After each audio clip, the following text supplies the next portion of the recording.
All right, welcome everyone. My name is Coach David, and I am here with Eagle Lock and Financial Aid Secrets. Okay. Now, today we're going to be talking about financial aid. What the heck is going on? I know there's been a lot of stuff in the news about kind of President Trump and what he's planning to do, so on and so forth, right? There's a lot of things going on with seniors getting their awards back. So there's a lot of things going on right now, and everyone is kind of, there's like a rumor mill, right? Now, I'm not purporting to have the exact 100% information. Obviously, I don't have, I'm not part of the U.S. Department of Education. I'm not kind of an owner of the FAFSA, right? But from everything that I've read, I'll try to give you the most objective information possible as to what is going on right now. Okay. So once again, if you guys can, if you can put your grade, your student's grade in the chat, that'd be super helpful. Thank you guys for that already did it, right? I see a bunch of people also answering in the Q&A. Okay. So it is February 5th, right? I can't believe we're already a month and a couple days into the new year, right? But let's kind of talk a little bit about kind of what's going to be happening in our presentation today. Okay. So today we're going to be talking about what's going on with financial aid, right? We're going to be talking about what does this mean for current families and future ones. And also, we're going to be talking about what you need to be careful of when you're looking at your own awards. Okay. Now, housekeeping. Right after this is over, you might think this was the greatest thing that you've ever seen before and you want to show your friend. Okay. If that's the case, and they're part of our coaching program, obviously it'll be on our YouTube channel. But if it's not and you're part of our Facebook group, go ahead and, we'll post in the UC Admission Secrets group, also in the Financial Aid Secrets group, right? And we will make sure to kind of have a post there. You can reply, and then our team will get you the replay in about 24 to 48 hours. Okay.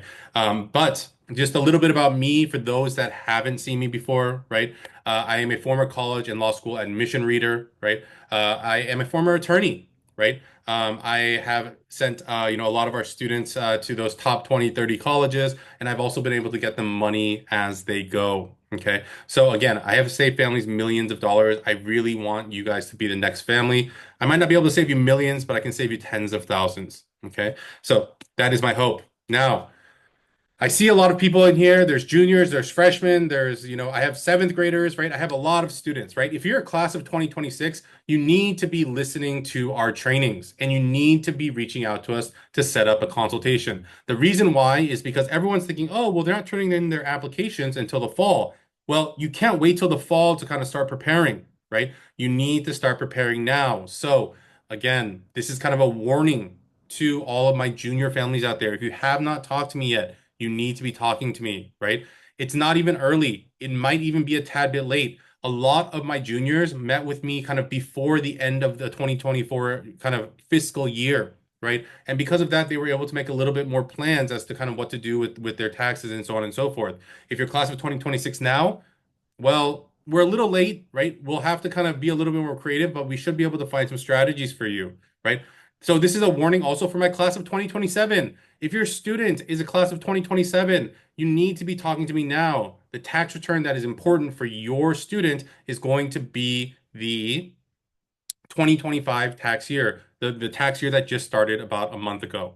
Okay. So, right, let's start off with the breaking news and kind of what's been happening. Again, if you guys do have questions, I really welcome them because I think being interactive really does help us kind of create this community that we're trying to build, right? So either in the Q&A, right, or in the chat, you can set up the chat to just send it to me. I don't read off names or things like that, so just go ahead and send it to me in the chat or in the Q&A if you want to be a little bit more anonymous. Okay, so first thing, right? So last time we had talked, right, in late kind of January, right? One of the things that had happened was that the White House had ordered a pause on the federal grants and loans, right? Those programs, right? And so everyone was kind of like really scared about what was going to happen, right?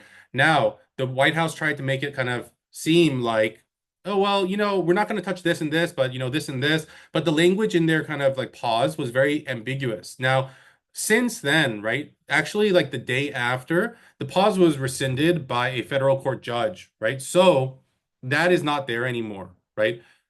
So again, I thought, this is okay. Well, maybe that's the end of it. Maybe, there won't be any more shots taken to the Department of Education and kind of financial aid by the new administration, right? But how wrong I was, right? So I think it was on Monday, right? President Trump is now seeking to use an executive order to dismantle the Department of Education. Okay.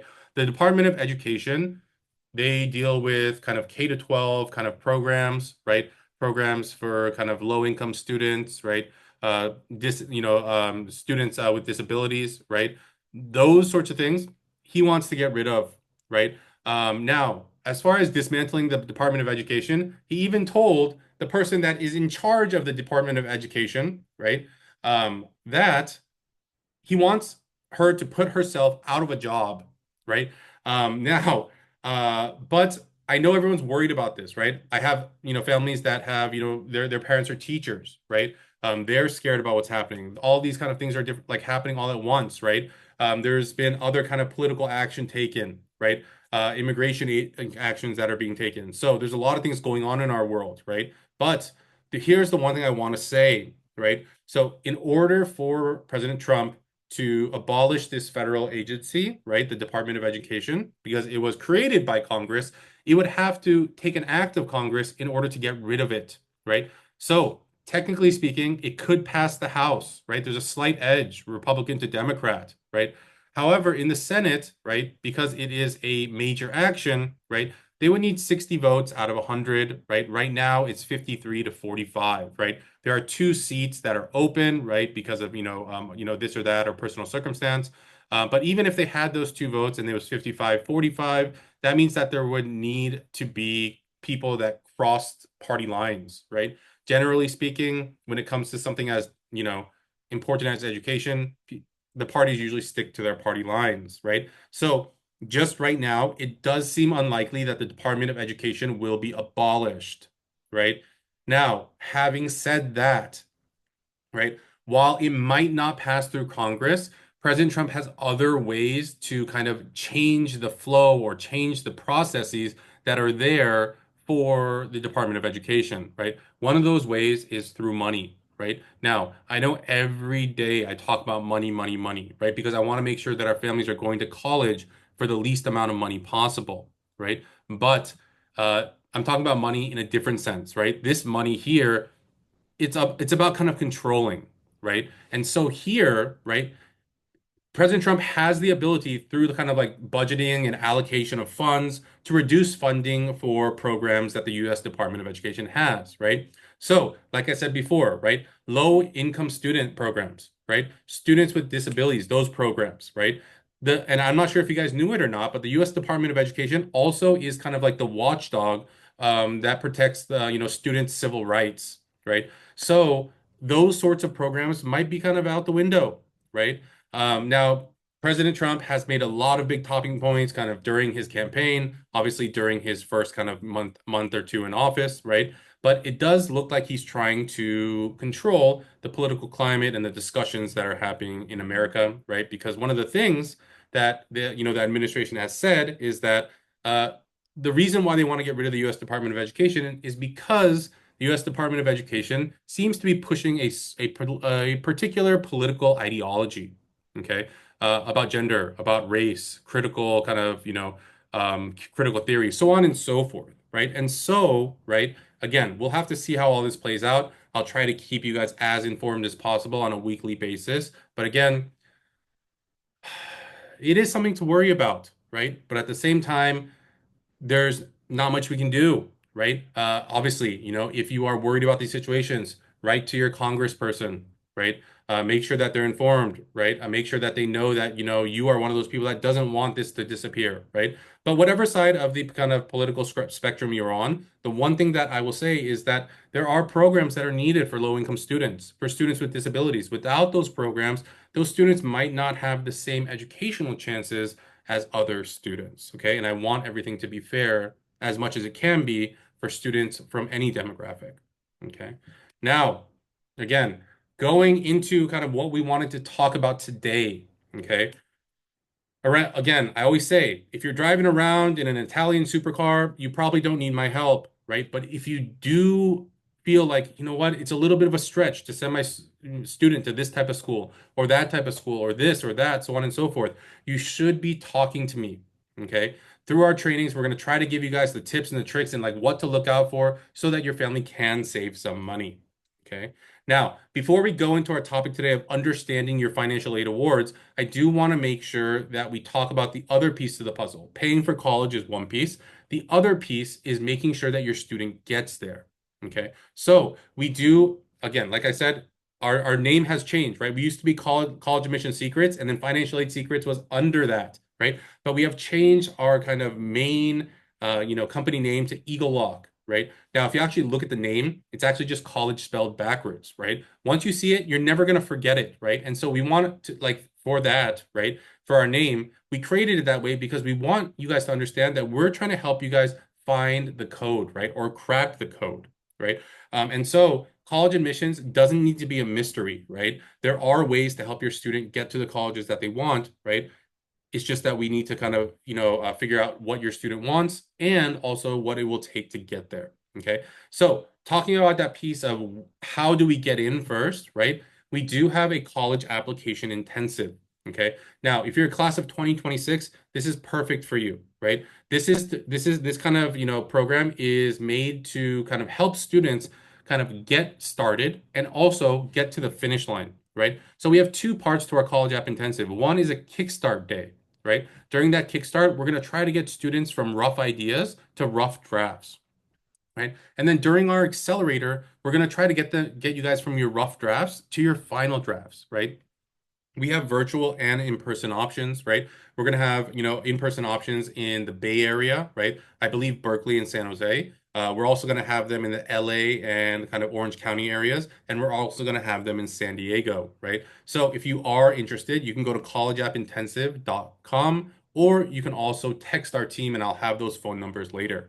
We also do have coaching programs that can help your student with a little bit more kind of continuity, right? So if your student's a junior right now, we can start with them now. Make sure that they're planning well for senior year. Make sure that they're finding the right colleges for them, right?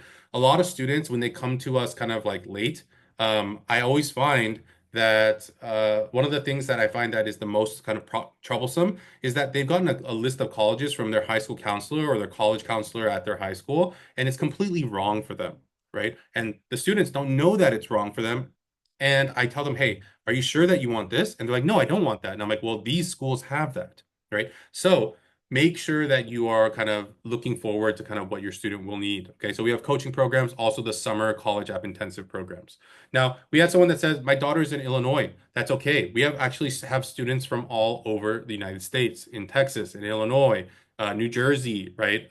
Virginia, right? So we have students from all over, right? And so we also do have virtual options as well. Now, there are some families that are like so like hyped to see us that they actually fly out during the summer, but not needed, right? The virtual kickstart, the virtual accelerator, our coaches will be there and will help you through as well. Okay, so let's get to kind of the kind of big part for today, and it's understanding your awards. Okay, I want to make sure that people are not getting tricked by colleges into thinking that the cost of college is actually going to be less than what it is, right? And so, right, here's kind of my message. Some students have already gotten some financial aid awards. I already have students, they've saved, like 15,000 to 40,000 to 50, $60,000 already, right? But others are still waiting because the results aren't out yet, right? The students that already have their results are the students that applied early action and early decision, okay? So just keep that in mind, all right? Now, if you have received your award, you need to be looking very carefully, okay? Not all college financial aid awards are formatted in the same way. So you need to look at each thing very critically so that you understand what your cost is going to be to go to a particular college. Okay. So I just brought up this kind of like sample. Okay, this is like a random sample, right? I don't think Plattsburgh is a real college either. Or actually, it might be. It might be a SUNY college, right? But here's the thing, right? There's various sections. So if you actually look at this, there's a tuition breakdown here, right? And if you actually look, it says, look, oh, the direct cost for tuition, it's like $7,000, right? The housing and fees, it's about $15,000, right? There's other kind of things that happen, so on and so forth, right? And then they have grants and aid breakdown, right? So they tell you, oh, you're going to get, this grant, you're going to get a TAP grant, Pell grant, so on and so forth. You're going to get all these different types of grants, right? Then they tell you the cost is going to be $15,643 per year. And then what they do is they tell you, oh, loans, this is how much loans we're going to give you, right? And then work study, right? This is how much you're going to get. And then your family out of pocket has to pay $2,030 a year, right? That's what they say that you need to pay, or not 20,000, $2,030 a year, right? But let's actually think about what just happened here, right? So the rough cost of tuition, housing, and different fees, so on and so forth, right? So it's about 21, 22. Let's just call it like 24,000, right? Then they give you a bunch of aid that totals somewhere in the range of roughly, let's just say three, six, $7,000. So 24,000 minus $7,000, that's actually $17,000 a year, right? So if that's the case, and then, they say, oh, well, you're going to take loans in the amount of around $6,000 a year, plus we're going to let you work, right? Work study is not free money. The student needs to go and get a job.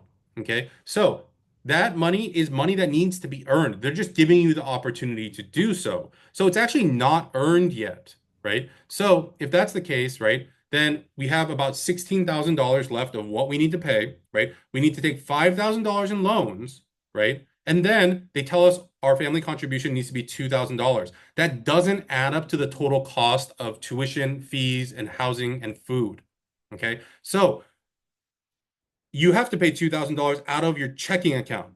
The other $3,500 or $6,000 is going to be something that you pay later because you're taking loans, right? Plus, the work study is something that you have to take your time and effort and do as well. So the actual out-of-pocket cost for this particular student to go to this school is going to be closer to about $17,000. Okay. That's what it's actually going to cost. Okay. So the reason I bring this up is that there are so many families that look at just the last line and say, oh, your expected family contribution is, I don't know, $23,000. And they're like, okay, whew, I can afford that. But they don't look a line up or two categories up, and they see that the school is expecting them to take a $35,000 loan. Okay. If the school is expecting you to take a $35,000 loan, your out-of-pocket cost is not $23,000. It's actually closer to $58,000 or $60,000, right? If you think about the fees, if you think about the interest, so on and so forth, that is accruing. Okay. So that is kind of one example there, right? Again, I told you guys this a little bit before, right? They try to trick you, right? A lot of the colleges, what they do is they combine your free money and your loans, they take it off the total cost to make the out-of-pocket cost seem lower, right? Yes, I understand the loans are paid back way later, right? 4 or 5 years down the line. But even so, that's still money that will be leaving your pocket. And actually, they're making interest off you as they do it, right? So you need to factor in the loans as a piece of the puzzle so that you understand what you're going to be paying back over the longer term. Okay. So again, a lot of colleges do this. Don't be tricked and just look at that last line. Okay. Now, here's another example of how they do that, right? So this one's a little bit bigger, so hopefully everyone can see this, right? One of the things I always tell families is that you cannot be tricked by colleges that tell you that they provide a certain amount of money in financial aid on average for each student, right? So I think like on College Board, you can look it up, like what the average, financial aid package is, things like that. You don't need to look at that. That is all, for lack of a better word, lies, right? In my book, financial aid is just money that is free, that you do not need to pay back. But if you actually look at this kind of image here, they say that, okay, so the President's Scholarship, this is going to be free money. University of Portland grant, this is going to be free money. So Portland, it costs around $80,000 a year, right? So they're giving you $20,000 in free money. That means it's $60,000 that needs to be paid per year by the family, right? But if you actually look, they actually have a separate section that says self-help aid. I don't even know what self-help aid is, right? So they're making you pay for the rest of it. That is basically what it means to me, right? But they try to make it sound good by saying self-help, right? So you have a loan here for $3,500. You have another loan for $2,000. You have the parent loan for $19,860, and they're giving you the opportunity to work for $2,000. Your total self-help aid is $27,000. So the free money they gave you is actually less than the self-help aid they gave you. But if you look at the last line of this picture, it says total financial aid offered, $47,460. They are counting the loans that they're going to provide you as financial aid. This is something that I have told families over and over again. They do this all the time. They try to trick you. And I understand there are a lot of people that read between the lines very well and are looking at every single detail. So that's great. But a lot of families, they do get bamboozled into thinking, oh, well, $80,000 a year, they're giving us $47,000 in aid. We only have to pay $33,000 a year. That's okay. That's even cheaper than going to a CSU. That's what a lot of people think, right? But if you actually look at what you're paying, it's $60,000, right? So you need to make sure that you are not being tricked. Okay. Please, please, please. I have plenty of people that say, oh, they said they were going to give this, but then when I looked at it closer, it looks like this, right? That's what happens all the time. It is not something that is a one-time occurrence. Okay. So families, if you're looking at your award letters, please make sure that you're looking at that. Remember, right? Coach David said, just look at the free money. Okay, because everything else later will have to be repaid. All right. Oh, that's not what I wanted. For some reason, I had something else from a previous one, right? So takeaways real quick, right? I always compare the financial aid process and the colleges and how they present their financial aid awards as like that perfect apple, right? It looks great, right? Ripe, juicy, sweet, right? Crisp, right? And then as soon as you open it, it's just full of worms, right? So you have to make sure that you are looking very carefully at your awards to understand what you got, right? The free money you got, right? The loans, right? And other things, right? Now, depending on your situation, you might need the loans, you might not need the loans, right? But with the loans at the interest rate that they are at, a lot of families are looking elsewhere to find loans that are better suited for them, right? Again, there are some schools that offer 0% loans, right? Out of their own pocket, right? It's like, okay, we'll lend you the money, 0% until you graduate, right? Or there are places that say 0% just total, right? And if you keep making your payments, it'll continue to be 0%, right? So there are some schools that are a little bit more generous like that, but state schools generally no, right? They don't have any other loan options. So you might have to look towards private loans in order to find the best options for your family. Okay.